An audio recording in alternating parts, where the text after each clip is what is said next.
Assalamualaikum warahmatullahi wabarakatuh. Perkenalkan, nama saya Madu Arpita Dwi dengan ujung NIM 034 dari kelas 4A PGSD dengan mata kuliah Media Pembelajaran SD berbasis ICT dengan dosen pengampu Bapak Dr. Arman, Magister Pendidikan. Di sini saya akan menjelaskan kembali materi mengenai teori-teori belajar yang mendukung media pembelajaran berbasis ICT. Teori yang pertama yaitu teori behaviorisme dari B.F. Skinner. Teori ini menjelaskan bahwa belajar terjadi di dalam pikiran, tetapi hasilnya harus terlihat dalam perubahan perilaku yang bisa diamati. Perubahan ini terjadi karena adanya stimulus atau rangsangan yang memicu respon.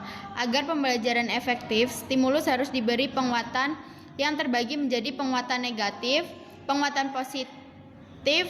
Prinsip utama teori ini adalah seseorang dikatakan belajar jika ada perubahan dalam perilakunya yang terbentuk dari hubungan antara stimulus dan respon. Oleh karena itu, pembelajaran harus memberikan rangsangan dan penguatan yang tepat agar siswa menunjukkan perilaku yang diharapkan. Dalam penggunaan ICT, program komputer bisa digunakan untuk memberikan stimulus dan penguatan secara konsisten serta penyesuaiannya dengan kebutuhan masing-masing siswa. Teori yang kedua yaitu teori pemrosesan informasi dari Atkinson dan Shiffrin.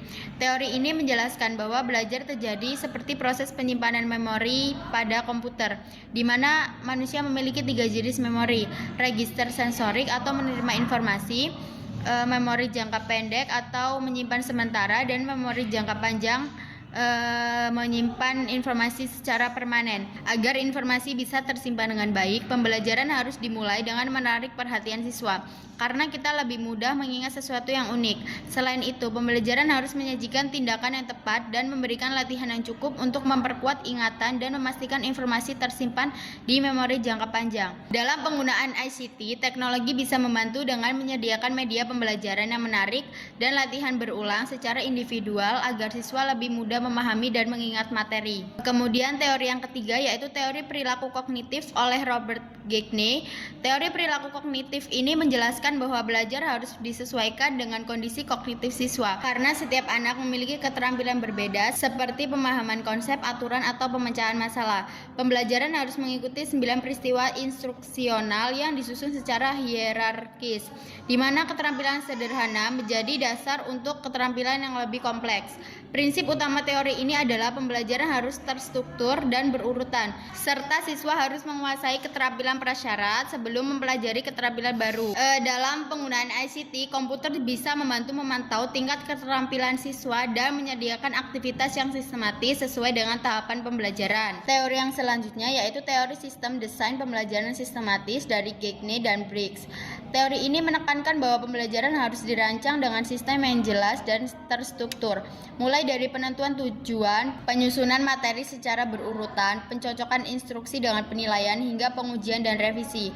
Prinsip utamanya adalah pembelajaran akan lebih efektif jika sistem pengajarannya dirancang dengan baik, mencakup tujuan, aktivitas, dan metode penilaian yang sesuai.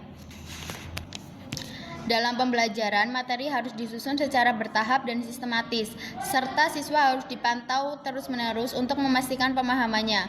Dalam penggunaan ICT, teknologi bisa membantu menyajikan materi secara terstruktur, menyediakan latihan interaktif, serta melakukan penilaian otomatis, sehingga guru lebih mudah memantau perkembangan siswa dan memberikan umpan balik yang tepat. Kemudian ada implikasi teori belajar objektivisme terhadap strategi pengintegrasian media berbasis ICT. Pilih strategi integrasi teknologi berdasarkan teori belajar objektivisme ketika keterampilan dan konten yang akan dipelajari didefinisikan dengan jelas, konkret, dan tidak ambigu, serta respon perilaku tertentu dapat mengindikasikan pembelajaran. Siswa membutuhkan bimbingan atau latihan individu untuk belajar atau mendemonstrasikan keterampilan prasyarat. Dan yang terakhir, siswa perlu memperoleh keterampilan secepat dan seefisien mungkin.